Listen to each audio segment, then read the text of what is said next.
ಯಾವ ಒಂದು ವ್ಯಕ್ತಿಯನ್ನ ಡಾಕ್ಟರ್ ಬಿ ಆರ್ ಅಂಬೇಡ್ಕರ್ ಅವರು ತನ್ನ ಒಂದು ಗುರು ಎಂದು ಸ್ವೀಕರಿಸಿದ್ದರು? ಯಾವ ಒಂದು ವ್ಯಕ್ತಿಯನ್ನ ಮಹಾತ್ಮ ಗಾಂಧೀಜಿಯವರು ನಿಜವಾದ ಮಹಾತ್ಮ ಎಂದು ಕರೆದಿದ್ದರೋ ಮತ್ತು ಹೆಣ್ಣು ಮಕ್ಕಳ ಒಂದು ಶಿಕ್ಷಣಕ್ಕಾಗಿ, ಹೆಣ್ಣು ಮಕ್ಕಳ ಒಂದು ಯುದ್ಧಕ್ಕಾಗಿ ಮತ್ತು ಹೆಣ್ಣು ಮಕ್ಕಳ ಒಂದು ಸ್ವತಂತ್ರಕ್ಕಾಗಿ ಹೋರಾಡಿದಂಥ ಒಂದು ಧೀಮಂತ ನಾಯಕ. ನಮಸ್ಕಾರ. ಇವತ್ತಿನ ದಿನ ಏನಪ್ಪಾ ಅಂತಂದ್ರೆ ಜ್ಯೋತಿಬಾ ಫುಲೆ ಅವರ ಒಂದು ಜನ್ಮದಿನ.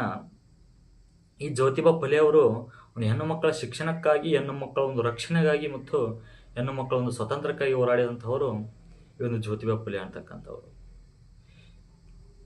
ಈ ಒಂದು ಶಿಕ್ಷಣವನ್ನ ಮತ್ತು ಈ ಒಂದು ಸ್ವಾತಂತ್ರ್ಯವನ್ನ ಈಗಿರ್ತಕ್ಕಂಥ ಒಂದು ಹೆಣ್ಣು ಮಗು ಅಂತಕ್ಕಂಥದ್ದು ಯಾವ ರೀತಿ ಮಿಸ್ಯೂಸ್ ಮಾಡ್ತಾ ಇದೆಪ್ಪ ಅಂತಂದ್ರೆ, ಎಲ್ಲ ಹೆಣ್ಣು ಮಕ್ಕಳು ಅಂತ ಹೇಳ್ತಾ ಇಲ್ಲ, ಅದರಲ್ಲಿ ಕೆಲವೊಂದಿಷ್ಟು ಹೆಣ್ಣು ಮಕ್ಕಳು ಅದನ್ನ ಯಾವ ರೀತಿ ಮಿಸ್ಯೂಸ್ ಮಾಡ್ಕೊಳ್ತಾ ಇದ್ದಾರಪ್ಪ ಅಂತಂದ್ರೆ, ಉದಾಹರಣೆಗೆ ನೀವು ಹೋಳಿ ಆಚರಣೆಯನ್ನು ಮಾಡಿರ್ಬೋದು ಮತ್ತು ಹೊಸ ವರ್ಷದ ಒಂದು ಆಚರಣೆಯನ್ನು ಮಾಡಿರ್ಬೋದು. ಅಲ್ಲಿ ಒಂದು ಹೆಣ್ಣು ಮಗು ಅಂತಕ್ಕಂಥದ್ದು ಕುಡಿದು ಕುಪ್ಪಳಿಸ್ತಾ ಇರ್ತದೆ. ಒಂದು ಗಂಡಸಿನ ಮೇಲೆ ಬಿದ್ದು ಕುಣಿದು ಕುಪ್ಪಳಿಸಿರ್ತಕ್ಕಂಥ ಹೆಂಗಸಿಗರಷ್ಟು, ಅದೇ ರೀತಿ ಒಂದು ಹೆಂಗಸಿನ ಮೇಲೆ ಬಿದ್ದು ಕುಡಿದು ಕುಪ್ಪಳಿಸಿರ್ತಕ್ಕಂತಹ ಗಂಡಸಿಗರಷ್ಟು, ಮತ್ತು ಒಂದು ಹೆಣ್ಣಿನ ರಕ್ಷಣೆಗಾಗಿ ಧಾವಿಸಿರ್ತಕ್ಕಂಥ ಗಂಡಸಿಗರಷ್ಟು ಒಂದು ಹೆಣ್ಣು ಮಗುವಿನ ಮೈಸ್ಪರ್ಶನೆಗಾಗಿ, ಒಂದು ಕಾಮುಕತನದ ದೃಷ್ಟಿಯಿಂದ ಅವಳ ಒಂದು ಮೈಸ್ಪರ್ಶನೆಗಾಗಿ ಧಾವಿಸಿರ್ತಕ್ಕಂತಹ ಅಥವಾ ಕಾಮುಕತನದ ದೃಷ್ಟಿಯಿಂದ ಅವಳ ಒಂದು ಮೈಯನ್ನು ಸ್ಪರ್ಶಿಸಿರ್ತಕ್ಕಂತಹ ಗಂಡಸಿಗರಷ್ಟು.